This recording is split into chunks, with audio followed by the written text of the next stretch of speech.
ALelia Bundles, welcome. Thank you for joining us. Absolutely glad to be here with you. I think what the piece we were discussing before I hit recorded, where I wanted to start, was just your situation and how you position yourself in the world from this lineage. Why don't you introduce yourself to our audience, then we'll kind of take it from there. Sure. I'm ALelia Bundles, and I am Madam C.J. Walker's great-great-granddaughter and biographer, who had a 30-year career as a journalist, which gave me the tools to be able to tell the story. What's it like coming from that lineage? One of the things that's really important to me is that my mother intentionally made sure that it was not an overwhelming big deal, that it was something that I was able to discover and get comfortable with on my own terms. So when I was growing up, my mother was vice president of the Madam C.J. Walker Manufacturing Company.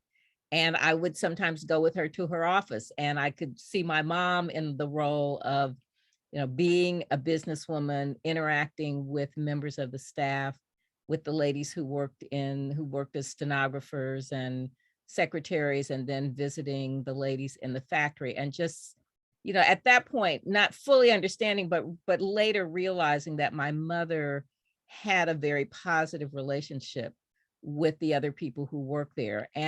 But she had felt the pressure to go into the family business. She had majored in chemistry and business when she went to Howard University, and people kind of imposed upon her their views of what they thought she should be. And she was really intentional about making sure that I was able to find my own passion and follow my own dreams, which happened to be writing. I can't help but see this parallel between like your mother not making it a big deal and America not making it a big deal. And I'm and I'm really curious about your take on that. Like, what, just take me there. What's that about? Well, and for entirely different reasons. Exactly. With my mother, Yeah. it was, I don't want you to feel that you have to do something. I don't want you to be burdened with somebody else's identity. You need to develop your own identity. You need to find your own passion. And as it turns out, that passion led me back to being able to tell the story. That's very different from America erasing the stories of African Americans and women. So I will be 70 years old this year. And when I was in high school, at not just an predominantly white school, but an overwhelmingly white school, where I got a really excellent education, and I was co-editor of the newspaper and vice president of student council. So I was very involved, but my high school history textbooks, it certainly did not mention Madam Walker. It didn't mention any of the other members of my family, like a great-great-great-grandfather who was in the Continental Army during the Revolutionary War, the two people who were in the United States colored troops, or the business people, or any of those kinds of things, or the people who resisted slavery. So that was not taught in my history books. The only time African Americans were mentioned in my history books was as slaves, not enslaved people, as we now say. And literally the textbook said they were contented and better off because they were clothed and fed. So that was that old time school of teaching history, which we're now seeing coming back, where people don't want to talk about the really horrible brutality of slavery. But that was what I learned. And fortunately for me, I was coming of age in college when Black studies and women's studies were really taking hold of the academy. And so all of this scholarship that's been done in the last 50 years that now tells the story is something that has made a huge difference about how these stories are told. But for me personally, my mother did not want me to be burdened with it, but I was able to find my way into telling this story when I was in graduate school at Columbia in journalism, and my advisor happened to be Phyllis Garland, the only Black woman on the faculty. And she recognized my name, ALelia, with its 2 uppercase letters and its apostrophe. And when I was talking to her about my master's paper projects, I'm sure they were really cliched and boring, and she patiently waited. And at the end of the conversation, she said, "Your name is ALelia. do you have any connection to Madam Walker and ALelia Walker? And I said, yes, that's my family. And she said, that's what you're going to write about. But that was the fall of 1975. There were very few books being published, not that they weren't being written, somebody might have been writing them, but being published by or about African-American women. That was not part of the history text in America at the time. So it's interesting because what attracts me to your family and this story, I can't really say your family, but Madam C.J. Walker and you, is what attracts me is it's not that she was a millionaire. It's not that she was an entrepreneur. Like that's all amazing for a woman in the 1900s, a Black woman in the early 1900s. What amazes me, again, as a trauma therapist, is how did she navigate her sense of self, her sense of personal power, her desire to innovate by putting her face on a container and saying, this is beauty. I mean, it was so radical for that time period. Like, what in her that you are aware of gave her that sense of like resilience and not internalizing what was being said about people who looked like her? Right. Well, and because her self story, her personal origin narrative was born in Delta, Louisiana, 1867, on the same plantation where her parents and older siblings had been enslaved. First person in her family born free, orphaned at 7, married at 14, she said, to get a home of her own to escape the abuse of a cruel brother-in-law, widowed at 20 with a child, moved to St. Louis, where she was a washerwoman until she was 38. So that was the origin story that she told. Now, so I began to pull those threads as I was doing research, and I was able to fill in some blanks. You can never fill in all of those blanks of those first 38 years, but some key things that I learned about her. I mean, we know that there are just some children who are resilient. So to the degree that she somehow came out of this horrible situation and still had the gumption to fight and to say, I'm going to move, I'm going to leave this place, get on a steamboat and go to St. Louis, where she had older brothers. She knew enough that she had to get out of that. But a couple of things that are little seeds that I think may have been planted, that her family minister was a shopkeeper, and he was an elected official. He was a state senator in Louisiana during Reconstruction, and where they lived was 90% Black, because there needed to be so many people picking cotton. And that meant it translated into Black political power.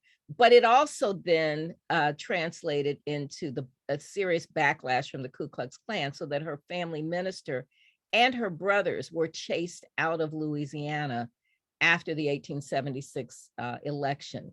And that was part of one of the early migrations, the exodusters who moved north up the Mississippi River, many going to Kansas and Nebraska with some of those Black settlements, but her brothers stayed in St. Louis. And that was, I think she knew that they were there. That gave her this sense of there's some other world beyond this world. When she got to St. Louis, her brothers had become barbers at a time when Black men dominated the barbering trade. So that meant they had some leadership, some entrepreneurial sense, and their barbershop was very near St. Paul African Methodist Episcopal Church. And for me, that's a key, that it was the women of the AME Church, which was known for being very progressive about advocating for African Americans, reaching out to poor people like Sarah Breedlove. And I believe those women began to give her a vision of herself as something other than an illiterate washerwoman. But for me, that was really a critical part of how she began to see herself. See, that's important to me because so there's this word we use, which is like attunement.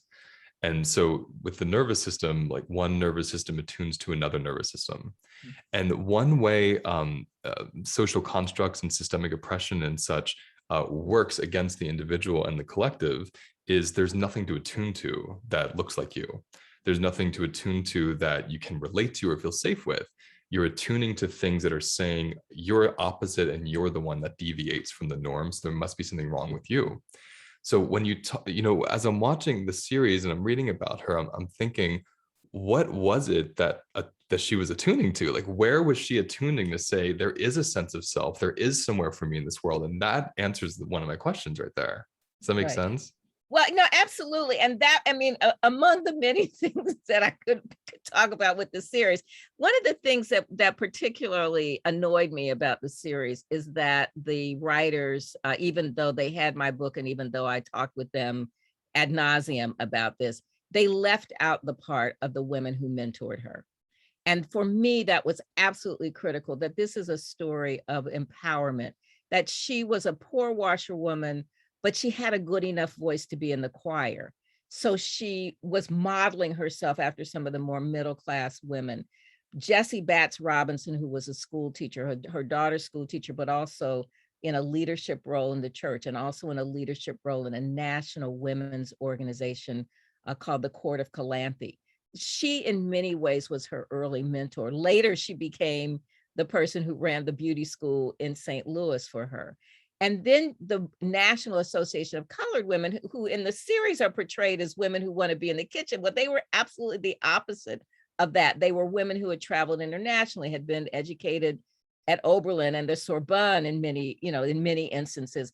But those women had their national convention in St. Louis in 1904 during the World's Fair, when Sarah was still a washerwoman. She observed this power of women collectively working together. They had founded their organization in 1896 because they were excluded from the white women's suffrage organizations. So when she, in 1917, organized her agents into a national convention, she had used their example and their template. So she, as you say, she saw it, she saw the possibilities in what other people were doing. Now, if that's a long leap from washerwoman to millionaire, from washerwoman to creating a national organization and empowering women to be economically independent. But she did see the possibilities.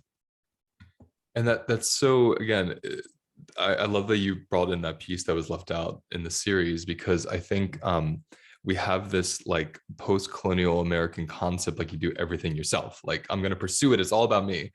And there's this reality of like community is what empowers us. And so for her to be in this sense of not like the pioneer woman, but actually this young girl growing up with these really beautiful role models of like middle class Black women who were like scholars and wanting to create something for their life that they weren't able to even maybe 10, 15 years before, that really speaks to where she was attuning and what was waking up in her. Well, and just even the title, self-made. One of my good friends, Tyrone McKinley Freeman, who's a professor at Indiana University School of Philanthropy and who's written a book about Madam Walker's philanthropy called Madam Walker's Gospel of Giving. Tyrone and some other scholars use the term mutually made, because it really is about community working together, that this is very much a part of what she was doing. And so, but it is so ingrained in the self-made American, billionaire, millionaire, so that the scene in the movie where she says, I want to be bigger than Ford and Carnegie and Rockefeller put together, and that this sort of fake scene where she goes to Rockefeller's lawn because he's the only one who will understand her. I mean, that was ludicrous. It was the leadership in the Black community, the people who were creating organizations like the NACW, like the NAACP, like the National Negro Business League, the women's auxiliaries for the Baptists and the Methodists. Those were the people that she went to discuss the problem she was having. Her attorney, she surrounded herself with people who could lift her up and who could fill in some of the deficits that she had as a person who had not had a lot of formal education. So it just keeps reminding me of this term again, the somatic therapy term, co-regulation. And I'm thinking of, I had a guest on last year who is a woman from the Middle East who grew up in a series of wars throughout her whole childhood. And her parents and her siblings, her parents created this kind of like container around her and her siblings of normalcy. Even though there were bombs going off a block away, they would be like playing games in the bunker. Like they created this like safe place again for them to attune to. So even though there was all this horror around her and there were so many reasons why she should believe like there's no hope, she was so attuned and co-regulated with this like a love mutually made. She was mutually made to feel safe, right? And so again, when I'm thinking of your great great grandmother, I'm seeing this young woman just looking around and taking in all of the examples that, oh, it's safe to be a Black woman and have power. And these people are empowering her with their own existence, really. And I just find that to be, I think one reason I personally am attracted to the Black American experience is because of these situations, to see how much a body and a spirit can overcome when everything's stacked against you through these really beautiful moments of attunement and co-regulation. These people are really our teachers. Mhm. How does that affect you, like on an emotional level, descending from a family like a woman like that? Like, how does that show up in you, I wonder? Well, it's interesting for me that when I began to really discover who she was beyond that, she founded a hair care company, because and my mother went to work there every day. It was really my parents who, of course, were my role models and who were the people who were infusing me with values. I mean, Madam Walker's story is kind of icing on the cake for me, but my parents put a cocoon around us. I mean, they encouraged me to be a good student. That was really the center of my life. Both of my parents worked. In addition to my mom being vice president of the Walker Company, my dad was president of another Black hair care company. He had worked for the Walker Company when they first got married, and he was actually hired away. And so when I was growing up, that was the more successful, financially successful of the two. But I was in a middle class Black suburb. It was idyllic in many ways, but at the same time, of course, you experience racism, you experience people who aren't in your corner. But for the most part, I was insulated, and I was thinking as listening to some of the post commentary for Justice Jackson, and the people who are just saying stupid things that are insane and racist. And my mother somebody would say something to me, my mother would say, they're the ones with the problem. And so that was the way that we learned to deal with it, that you do the things that you love, you get good at the things that you love. And yes, there's always going to be somebody who's going to throw up a wall in your way, but you figure out how to navigate it. So again, another term that you're just reminding me of, that or a concept and a practice that we're always teaching. Like we do courses and have a membership, so we have groups of students that come through. And one thing we teach is this practice of finding safety in yourself, and not in the world, in yourself. And it's a big difference, because when you are growing up in a subculture or a marginalized culture, you don't necessarily find safety in the world very easily. However, when there's this practice of safety in yourself, safety in your community, safety in your church, like wherever that co-regulating kind of community lies for you, there's this place in you that this wisdom just shines through. And I think of Diane Carroll said the same thing that her mom said to her, like, oh, that person that's yelling at you in the street, they have a problem in them and they're making it about you.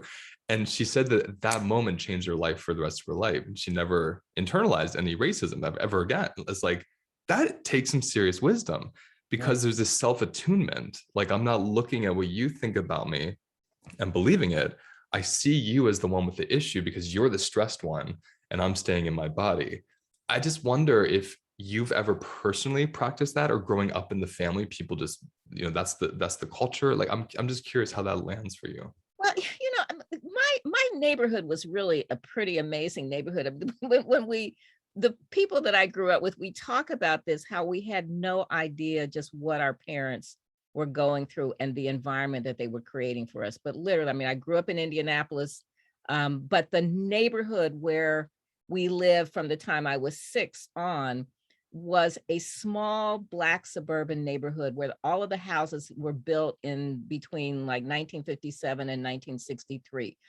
And it was maybe 5 square blocks. And the parents were school teachers, coaches, a few doctors, carpenters, plumbers, business people. And so and the mothers had a neighborhood association. We could leave our bicycles out. I mean, it was really a pretty amazing place. And my mother worked full time. Many of the other mothers worked as school teachers, and so were off during the summer. But they made sure that we had swimming lessons, and that we learned how to make potholders. I mean, it was that kind of thing, where we really were in a bit of a cocoon. It's not that we didn't experience other things, and it's not that we didn't experience people being not nice to us, but we had, these great role models of fathers who had been World War II and Korean War veterans. But the outside world that we didn't process as children, those houses, our parents could not get loans from the commercial banks because of redlining and because of discrimination in the banking industry. And so they got loans for those houses from a Black insurance company. So there was this sense of the community, everybody was an example of achievement, and that was what was expected of you. But we just had to, you had to sort of suck it up. But it's interesting to me knowing that our parents created that world for us so that we would have confidence and so that we were able to do our own achievement. And then a lot of other doors started opening up as I was graduating from high school in 1970 and college in 1974, affirmative action. Women were suing the networks and journalism organizations. And so I was able to walk through that door where those doors opened up, and a lot of social justice things, civil rights. But it is confounding to me that 50 years later, a lot of those doors are closing, that the forces are trying to close it. And so I'm trying to figure out what the armor that I had, that part of what I feel in this stage of my life is that I need to download whatever I know to help give a next generation the armor, because you have to have the armor. Otherwise, it will be too much. Well, I think of, there's these two kind of opposite terms, like intergenerational trauma, intergenerational wisdom. Mhm. And one intergenerational piece of wisdom that seems to have been passed down through your lineage and many others, but I'm talking to you, is this thing of like, we need to surround ourselves with safety of our own community and build from there. And it seems like that pattern kept getting passed down through your family. I mean, that's gorgeous. And so when you talk about the armor, again, I always hear my own language of really this sense of, I just see people surrounding each other and lifting each other up and attuning to themselves to create that deep sense of empowerment. So I kind of wonder, in your lifetime, how have you experienced being able to create that for other people or your family? Well, I mean, I feel so fortunate that some of my best friends are people that I've known since I was a little girl, and have been able to keep those friendships that were developed in college. Those are still people with whom I'm close. And it's, the circle of girlfriends is really important to me. I'm not a person who goes to church regularly, though I know that is often a key for many people. But fortunately, I have friends who pray for me, but it is making sure that you have a close community. And I in my 30s, I spent a lot of time in therapy, just sort of processing things that I didn't think were going right in my life. And part of the lesson for me in that process of therapy was realizing that the women in my family died early. And Madam Walker, died when she was 51. Her daughter died when she was 46. My grandmother May actually was adopted by ALelia Walker, and there's a sort of long story of how the families knew each other even in St. Louis, and then her grandmother lived across the alley in Indianapolis from Madam Walker. Her father had died when she was 9. Her mother was raising 8 children, and her mother was a 3rd generation widow with 7 or 8 children. So there was that sort of sense of loss. And then my grandmother died when my mother was a freshman in college, and my mother died when I was in graduate school, and she was in her 40s. Now I'm almost 70, so I guess I've broken the You broke the cycle. cycle. But that that sense of loss and the sense of abandonment that just comes from those early deaths was something that I had to process, and something that I had to figure out, what did that mean? How did that inform the way I felt about myself and about my relationships with other people? How did you personally move through that? Like, what did you learn from that helped you feel connected, feel safe, feel open to your own life, like without being immobilized by the grief? Like, what did you use to get through that? Well, thankfully I had a really great therapist, but I didn't, I was in graduate school when my mom died. And actually I had just really started doing this research on Madam Walker. And when my graduate school advisor suggested, or insisted that I write about her, when I went back to Indianapolis for Christmas, my mom was in the hospital and had lung cancer, was terminal, but at 23, that didn't, I really wasn't processing what that meant. One of the last conversations I had with my mother was, I was telling her what I was writing about. And I said, I'm finding that, Madam Walker's not perfect, that she's different. She's something other than just the myth. And she said to me, I said, what do I do about that? And she said, tell the truth, baby. It's all right to tell the truth, which was an incredible gift, because I think she had felt she had to protect things. And, families have secrets, but fortunately I did not have that sense of I have to keep a secret or I have to tell a certain story. But I just kind of kept moving through my life and saying, well, I have to put one foot in front of the other. And, eventually that catches up with you. And so I had not really, I grieved, I guess, but not really. And so I had to do that grieving, a decade later. Yeah, I think it's whenever I think of healing, I always think it's to be with what is in you right now. And if there's a grief inside of you and you're distracting yourself from it, knowingly or unknowingly, it's going to wait for you. It's not just going to go somewhere. So that you had this moment where you kind of caught up to it and you realize I have to be with this. I always Right. find that's Well, what makes space well, for it. and I will say, so what I didn't realize at 23, like, I just think, God, I just should have gone home and been with my mother. But that wasn't the way our family was structured. Like, you're supposed to keep doing what you're doing, that's, you're not supposed to stop. And so that was like, okay, well, I would have done that differently. But in some ways, I was able to revisit that and reframe that. In 2019, my father and both of my brothers died within 18 weeks of each other. And each of the circumstances was quite different. But my brother, who was 3 years younger than I, also had lung cancer, and he was in Indianapolis, and I was able to spend a lot of time with him.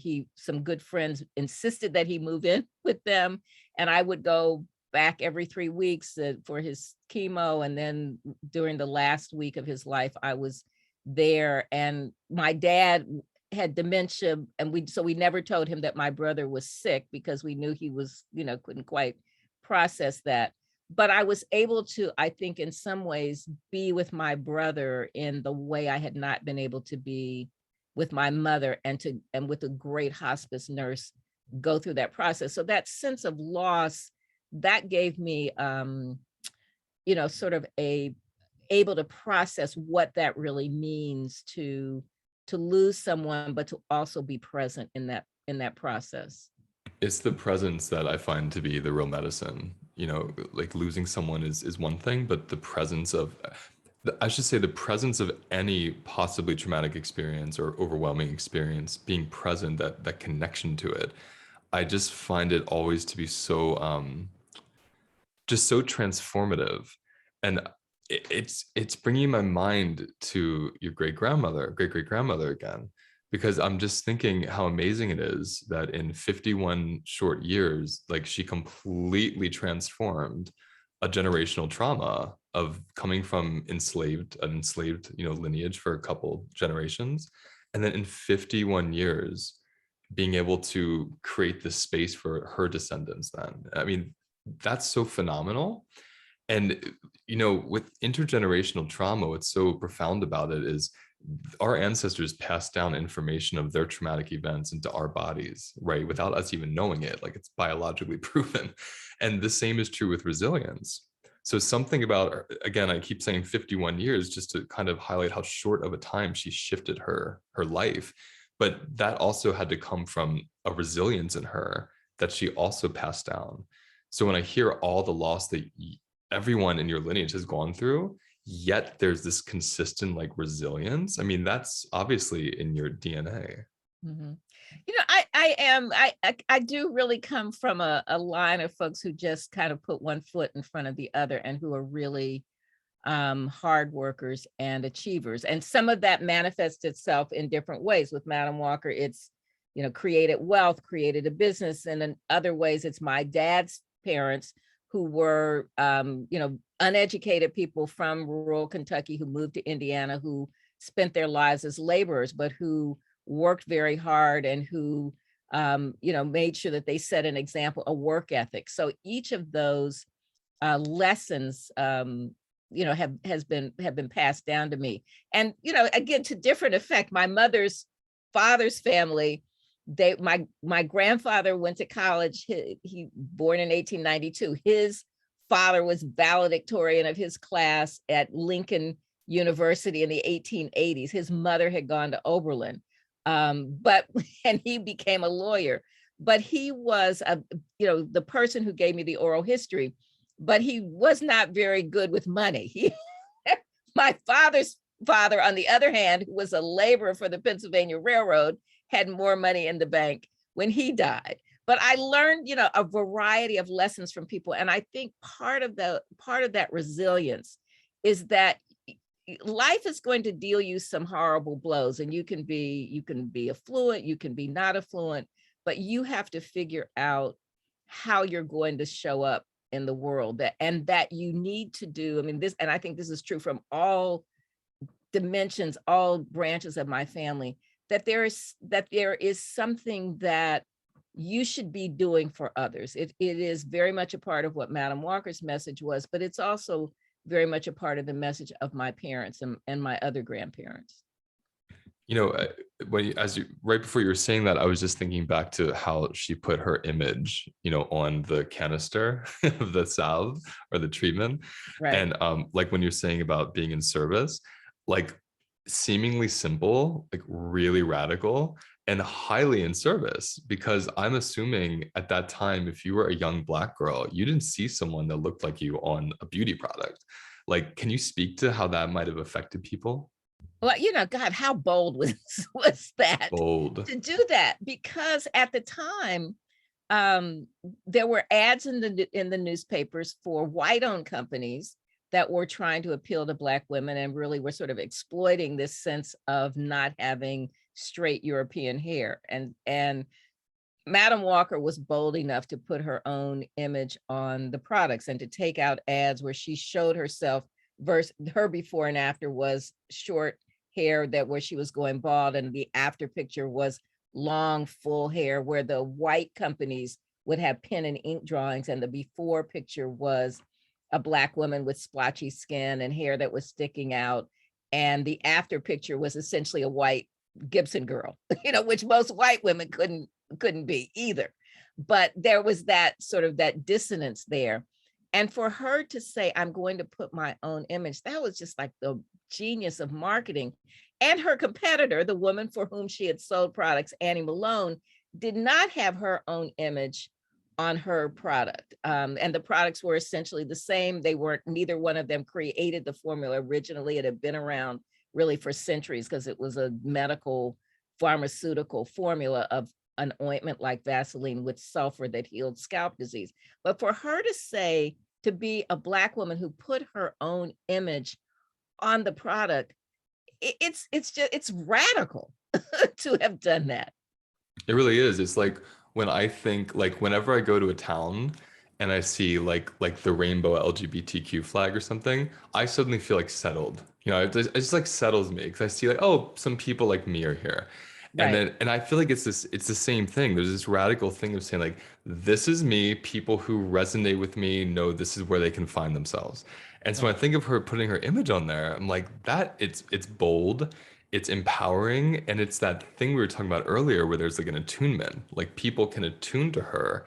And what's again, that's why I said that the business, that's cool. What interests me more is like the resilience and the sense of self and these subtle somatic healing experiences from putting your face on a canister, right? Like that is what's so profound to me because it put a message out to say there's more than what we've been told is beautiful. There's more than what we've been told is here for us. There's more of us than what has been told. It's just this beautiful this beautiful like lighthouse, you know, just kind of like showing some people, oh, there's a way with people who look and feel like me. And that's really healing for bodies, you know, to see something that resonates for you. I have my own experience with that. And so I think it's really it's magical. And I think that's why I wanted to have you on here because it's such a powerful story of quote success, but the success for me is the human aspect, you know, like everything these generations went through and how people listening who have trauma, who feel like everything's stacked against them, can kind of have this story to feel in their hearts of, wow, these are some of the little like formulas or medicines along the way that helped this woman come into a sense of herself and then like help so many people. Um, I just want to pause because I never have other people with me hosting. They were both so excited that you were speaking to me, so I wanted to have them come with us.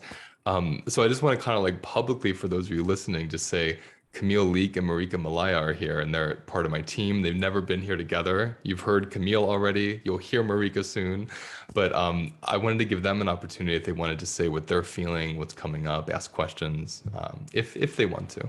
No, I hope they will. Can I just sort of make a little comment Oh yeah. about this sort of this sense of her on this product container?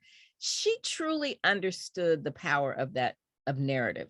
She had a picture taken of the cabin where she was born. She was on a trip, you know, after she'd become successful. But it's in that sense of telling Abraham Lincoln telling his story. She knew that when I think after a point, she was traveling around selling the products, but she realized, yes, women wanted some products for their hair, but what they really needed was some confidence, some education, some economic independence. And so that story of saying, this is where I started in this cabin as an orphan does not mean that that you have to stay mired there, that you can move on. And that was really, you know, what she was selling to people, not just the hair care products, but this sense of what your life can be. I'm really glad you said that part as well, because I've always said to people, if your heart is open and you want to serve, whether you're working at a corner store or you're a therapist, like you get to change lives. So it's like her hair care product was her calling card, right? But what that actually invited was a sense of self and like healing parts of you that you think were ugly and like feeling beautiful and literally changing lives through that. So it's not as shallow, is it, as beauty products? It's much No, deeper. no, listen, it's soap in a jar, but yes, it really is. It's like, how can I not have to work? And it's one of her customers said, an agent said, you have made it possible for a Black woman to make more money in a day than she could in a month working in somebody's kitchen. This was about, yes, I need a product, but really what I need is my life. That's right. That's right. That's beautifully put.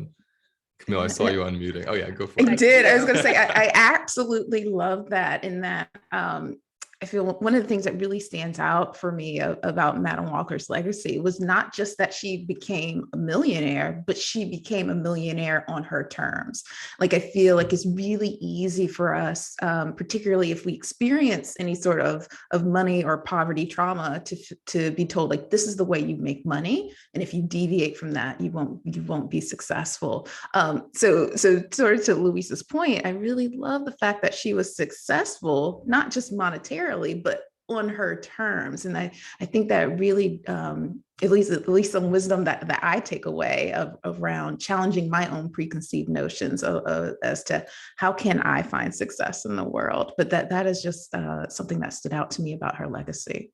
Well, and Camille, along those lines, it's when she was making money, her attorney became very nervous when she started speaking up politically and said, you know, you're going to be circumscribed and the government is going to come after you. And the government did come after her. She was spied upon because she and Ida B. Wells were so outspoken about lynching. But she was like, you know, the courage to be able to stand up. And it's like, what are you going to do to me? This is where I started and this is where I've come. So there's nothing you can really do to me. I'm going, and my money was made by the people for whom I am speaking. So I'm going to keep doing that. And that can be very hard to do because somebody can circumscribe you. Somebody can come after you. I love, oh, no, please, go ahead, no, you go first. Oh, no, I was just going to say, I really appreciate that, because particularly when you have a marginalized identity, we can be coached by those of our own community of, well, this is the way you should show up. Make sure you don't cause waves, or, you know, then this success or this affluence or this sense of security is going to go away. But so, to sort of have the safety and security to know that, well, what can you do to me? You know, I started from the bottom, now I'm here. But to sort of know that and be willing to take that risk, or quote unquote risk, I think is really beautiful. So yeah, I think, thank you for sharing that. And it's what Louise said about sort of being that within yourself. Mm-hmm. So the rest of the world can be screaming at you. You know, Ketanji Jackson illustrated that for us. Like, I am, yes. Here I am. Yeah, it stayed in her coherence the whole time. That's right. No, absolutely. That's right. No, I just say something what you said, because yeah. I thought it was, I loved, I forgot. I'll think about it. I'll think about it while you ask your question. Yes, interrupt me if it comes back up. I was going to say earlier in the conversation, absolutely adored how you gave context about the mentorship in the community that supported your great-great-grandmother. Because I think, particularly as a Black woman, subscribing to the superwoman ideal can be very detrimental. And I know there's more and more conversation about that, giving ourselves grace and understanding that it really does take a village. But for so many of us, it is that idea, not just as Americans, but particularly as Black women, you got to be strong, you got to do it on your own, you got to keep up this front the entire time. But if we're really honest with ourselves, to your point, well, no, I'm relying on all these other women around me who give me emotional support, who give me guidance, or being really, yeah, I don't like doing that part of the business. Let me bring on some other people that can handle that. That is not my area of expertise. So I really, really appreciate you giving context to that. And I like the conversations that are starting to happen about normalizing that. I'm like, no, we're not super women, and we need help. We need support. Yeah, you have to have a posse. Mm-hmm. And different people, you know, different friends bring, you know, different qualities and bring different kinds of support. I mean, it is, you know, I have a book, I'm in a book club. That is a set of friends who bring a certain kind of intellectual and also, you know, a lot of wine drinking, and then other friends who are my former journalism colleagues. We share information all the time. We send each other articles, we commiserate, we look at our old industry, you know, and then just childhood friends. You know, it's exciting for me that I don't have children of my own, but my friends are starting to have grandchildren, and to be able to be a part of that community. So yeah, so you have to have to be healthy, you have to be able to give yourself some grace. So I have to say two things, because that again reminds me of, in the somatic therapy world, so many people are trying to self-regulate. It's like they see it as like, that's the way. Like, if I can self-regulate, I've beat the boss of every level, and now I'm the best.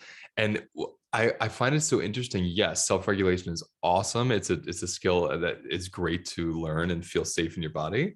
And there's this reality that in this like interdependent, even in the natural world, like I'm looking at tree roots, you know, entangling with moss, there's just this nature of interdependence as a species, and with other species, and any life form really can't exist without another life form. And I think reframing this idea of independence into interdependence, and how these co-regulated moments with your book club, with mentors, with friends, with therapists, how that builds our capacity to actually self-regulate and feel safe. And then when we don't, we can kind of go back and like get a little, fill up our well with the people we love and feel safe with. I think it's an important point to remind people listening, because a lot of people trying to heal trauma are doing it alone.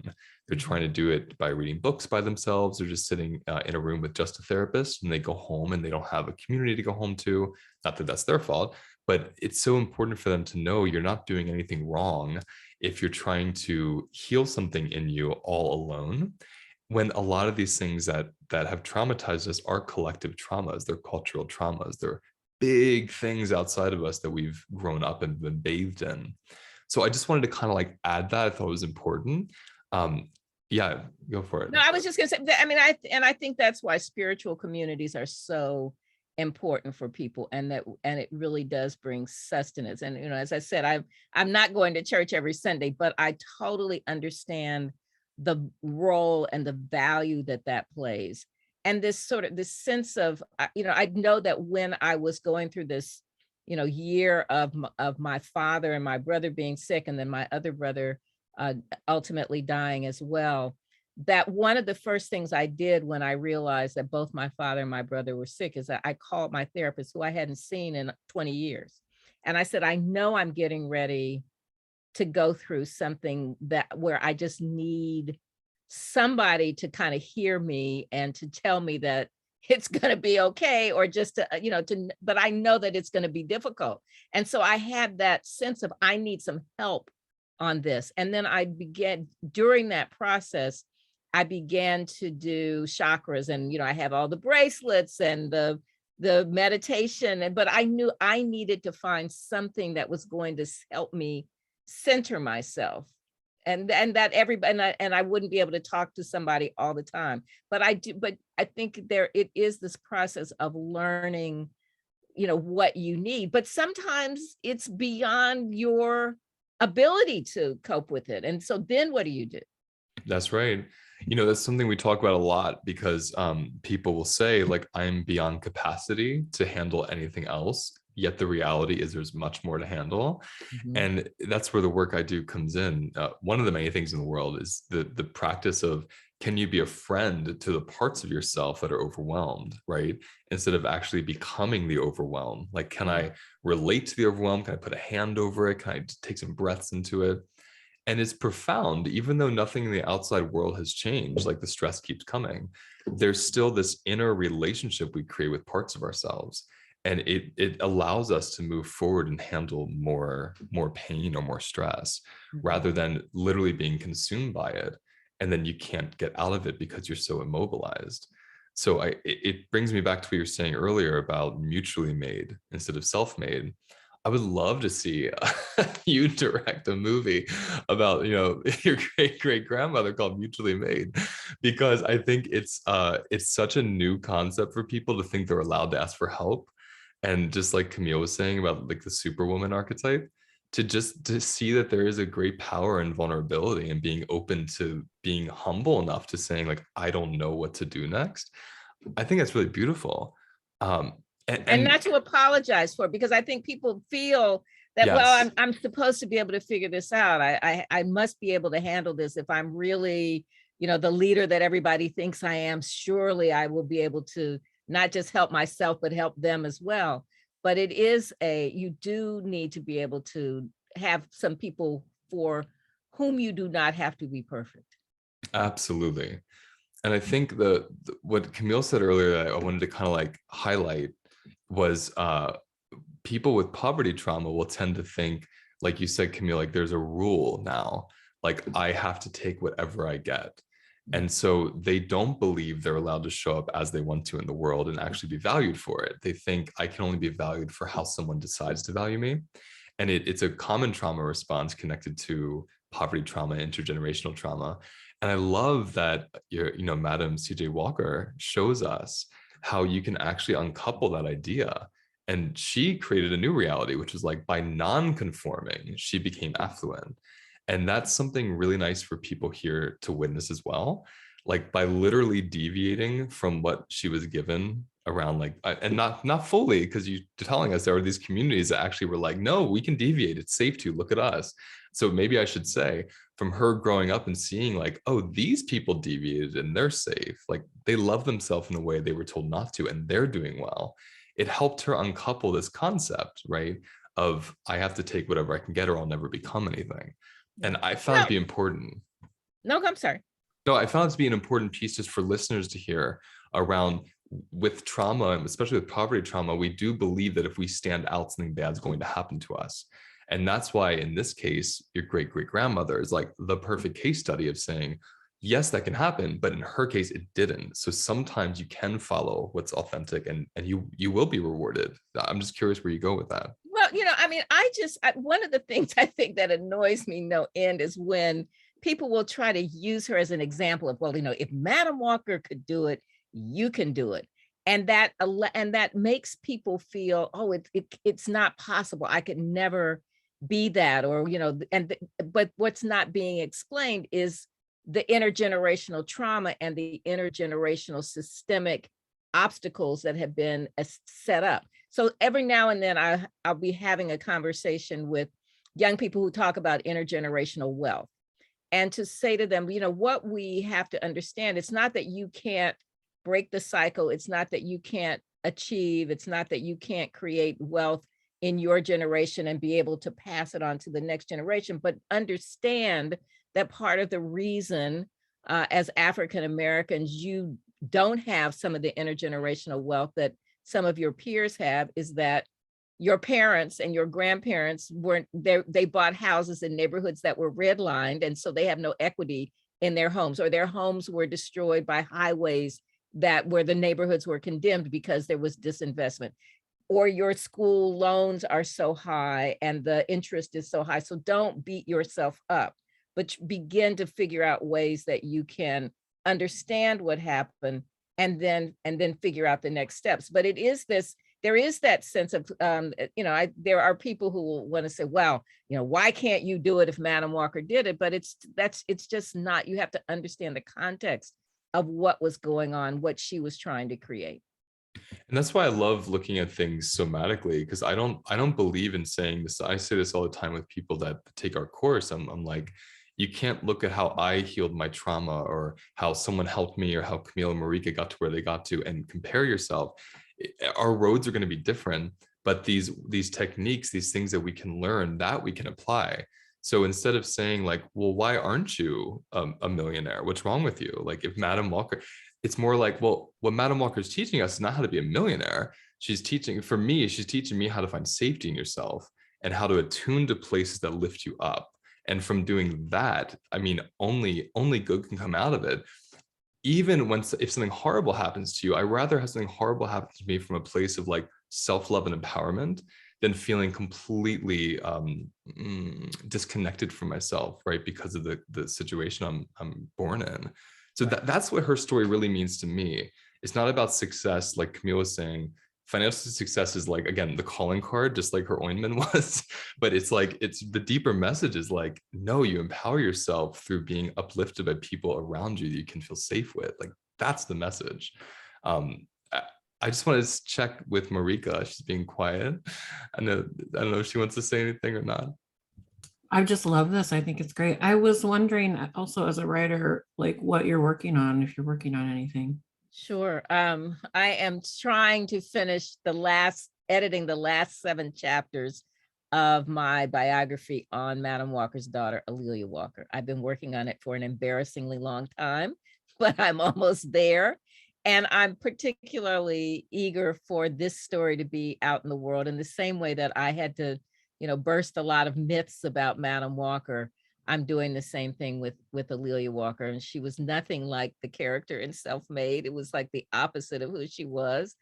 But to be able to tell her story that she, first the daughter of Madam Walker, which can be, she had a lot of privilege, but also a lot of pressure. And you can never live up to somebody who's larger than life. And I think that was a challenge for her, but in finding her own comfort level and finding her own identity, she really did. She loved music and she loved culture and became a patron of the arts. And she gave some of the most fabulous parties of the 1920s. And so I want her to be able to shine and be her own person and come out from the shadows a bit. I look forward to that. Ask you one more question, Ms. Bundles, about your own journey with being a historian, particularly a historian of your family. It really appears like you approach it with a sense of curiosity, not judgment. Like I loved how you were describing, Mom, I found some things out about Madam that might not be so good. Where did that come from in you? And I ask because so many people are going on a generational healing journey and they find they don't have capacity for the quote unquote bad things in their lineage or in some of their ancestors. How can you describe your journey, how you got to that approach? I think being a journalist, I think having that training as a journalist made me be able to sometimes look at things from a 40,000 foot view, and then also to, to process it and to just think what this is. Every family has the good, the bad, and the ugly.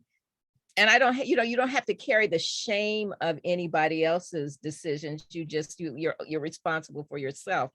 And I don't feel like I have to hide anything. I think I actually am also freed to do this because of what my mother said to me.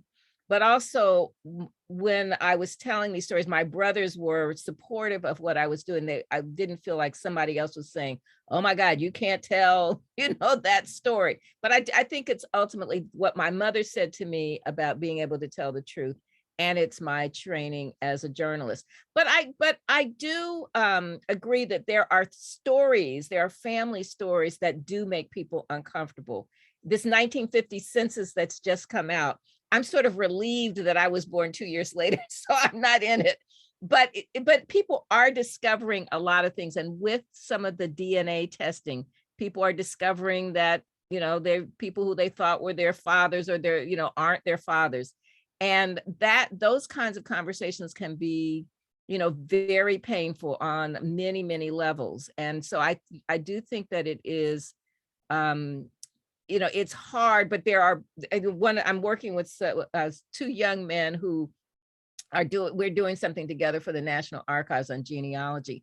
And one of them said he's in, it's an FPE group. And I'm like, what is that? But it's something like fathers who essentially it's groups of people who have discovered that their fathers who they thought were their biological fathers aren't. But people are finding community to process some of these really difficult traumas. I love that question, Camille, because as she was talking to Marika about the biography of ALelia, I think it's like you're doing the ancestral work. Like, we do a lot of this in our membership with people, just like Camille was saying, especially as Americans, regardless of what side of the spectrum of race you fall on, it's like the culture is what gets lost when we become a race. So we lose where we come from because we're all immigrants here in different ways, some by force, some by choice. But the current collective cultural traumas, we don't know where we're from or what we were before we became white or before we became Black. And so as we watch people go down that incredible, sometimes rabbit hole, sometimes beautiful journey of finding their roots, like their ancestry, then they get to honor their ancestors in a way that they were forgotten. And so when I think about what the work you're doing with your great-great-grandmother and now your great-grandmother, is that right? Yeah. It's that's really beautiful ancestor work because you get to learn about parts of yourself, your own family, them, and you get to bring that into the world. So we get to be introduced to them, posthumously. That's very magical. Yes, I mean, and there's more trauma. There's probably, I don't know, 7 or 8 divorces between ALelia Walker, Madam Walker, and my grandmother. And so what does that mean? What does that mean for each of those women and how they, carry that to the next generation? And for my mother, whose parents were married, divorced, and remarried, and her father who was married a couple more times, but for her, it was really important to create a safe family, to create a family where there was stability because of what she'd experienced. I never had long conversations with her about that, but it's been, revealing for me to examine what the ancestors went through and to see what these women's stories. I'm fortunate that I have letters and I can find some records, but I think it does, if you know who you are, and that's why it is so important that we know American history and our family history, because it does reveal to us who we are and the strength that we had, because otherwise you just may be walking around in a circle and not really understanding, there are people who paved the way for you, who made sacrifices for you, but also who want to celebrate who you are, those ancestors who came before you. I had lunch with a woman yesterday that said, when you don't know where you're from, it disorients you. And then you're really kind of like, kind of desperate to cling to an identity. And I think of what you're saying, and it's like when you have an idea of your roots and you have an idea of the power and the strength, like the beautiful gifts, of course, along with the pain, but those gifts of resilience that come from your ancestors, it really roots you into yourself. And I find that to be just like that self-safety, this place inside of you that no one can touch if you have that practice. Well, and that's why it's so dangerous with what's happening in Florida and Texas with trying to erase identity, trying to keep people from learning about themselves and learning about who they are and who other people are around them. That shutting that down is just detrimental. Well, I'm realizing we are over time, which is very easy to do with you, obviously. I want to thank you so much for speaking with us. And I want to thank Camille and Marika for joining me and being here, and just your presence and great questions. Just so happy to have gotten to meet you and for you to share some of your wisdom with us. Thank you for your time. Well, I thank you so much for reaching out. And I'm really glad we had this conversation. It was a different kind of conversation than I usually have, and I welcome that.